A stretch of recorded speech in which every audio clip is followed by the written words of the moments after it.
Koji Sato, the new CEO of Toyota, recently spoke about how the world's best-selling car manufacturer should work to reduce emissions in order to achieve carbon neutrality by the middle of the century, as part of the Toyota Environmental Challenge 2050.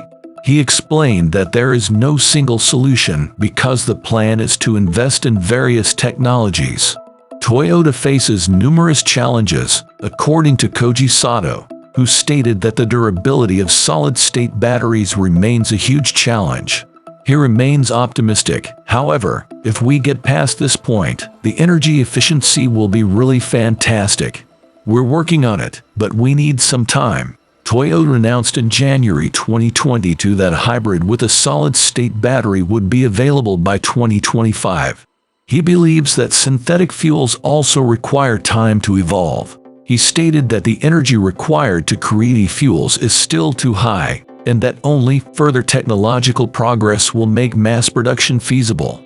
It's worth noting that Porsche has begun producing synthetic fuel at its Chilean plant, indicating that the sports car manufacturer believes the ICE can be saved despite the inevitable EV future. Koji Sato also admits that the company he now leads may lag behind rivals in terms of EV offerings by not offering a variety of zero-emission models. He emphasized quality over quantity in a subsequent statement. It's not just about numbers, how many models we have on the market, but how good they are for customers and the environment. The newly appointed CEO went on to say that cutting emissions should include not only hybrids, plug-in hybrids, electric vehicles, and synthetic fuel, but also hydrogen. He wasn't just talking about fuel cells, but also about ICEs that have been modified to run on hydrogen, which can already be found in experimental GR Yaris and GR Corolla race cars. What exactly are synthetic fuels, and how do they work? The gas guzzler might be able to survive if synthetic fuels can really take official. With the rise of EVs, every traditional gearhead and car nerd is desperately trying to keep the big roaring V8s and howling 12s around for as long as possible. As of right now, it seems like a losing battle, with numerous countries and U.S. states passing laws banning the sale of new gasoline and diesel cars by 2035 at the latest. However, we car enthusiasts may be onto something that could keep our dinosaur cars around a bit longer than 2030 or 2035. Synthetic fuel. What exactly is synthetic fuel? The first thing to point out is that synthetic fuels in E85 or other types of ethanol/bioethanol fuel are not the same. The difference is that E85 is created by the naturally occurring fermentation process, similar to how beer and other kinds of alcohol are made.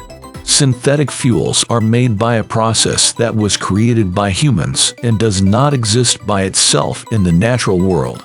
Hence the term synthetic. All types of modern synthetic fuels are made from the same general process, regardless of who makes them or what brand they are from. A process called electrolysis separates water into hydrogen and oxygen. The oxygen is expelled, or simply released back into the air, and the hydrogen is mixed with carbon dioxide taken from the atmosphere via carbon capture.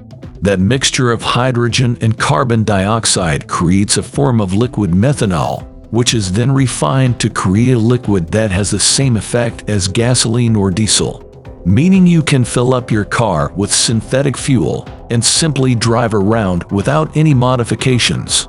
The cars will still produce the same emissions that they would from burning gasoline or diesel, but they are replacing the carbon dioxide that was first taken out of the atmosphere to create the fuel in the first place.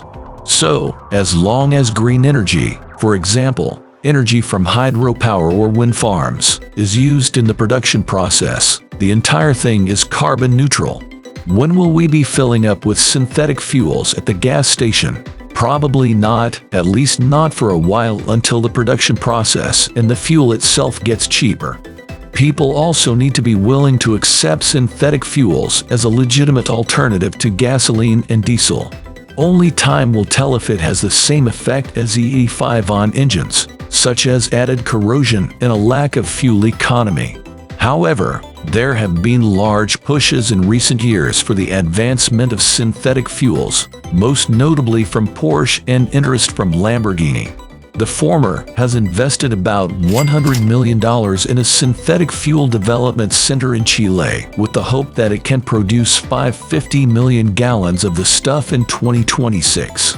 That being said, the U.S.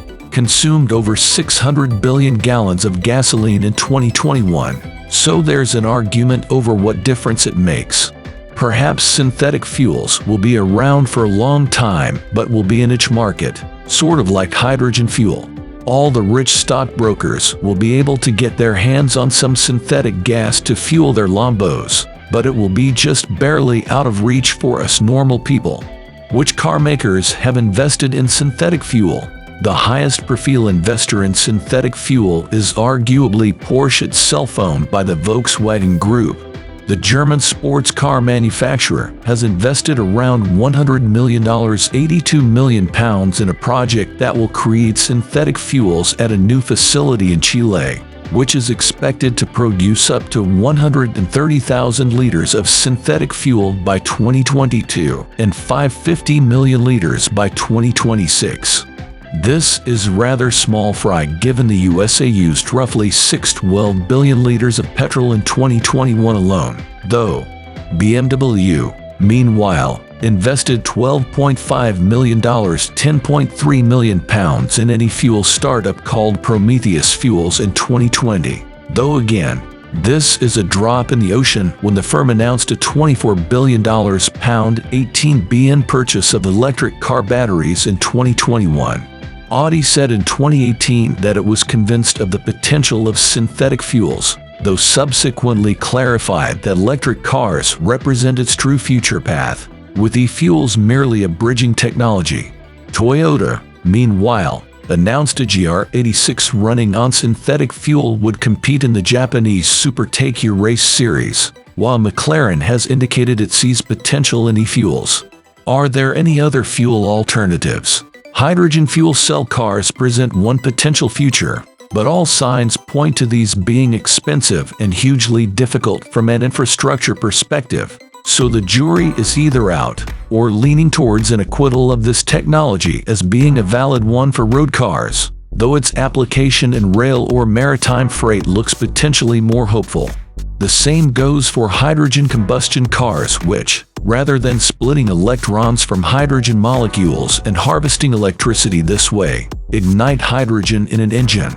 Biofuels, which are comprised of alcohol fermented from crops like maize, are also an alternative fuel, but these require huge tracts of land to be given over to crops, while also emitting CO2 when they burn.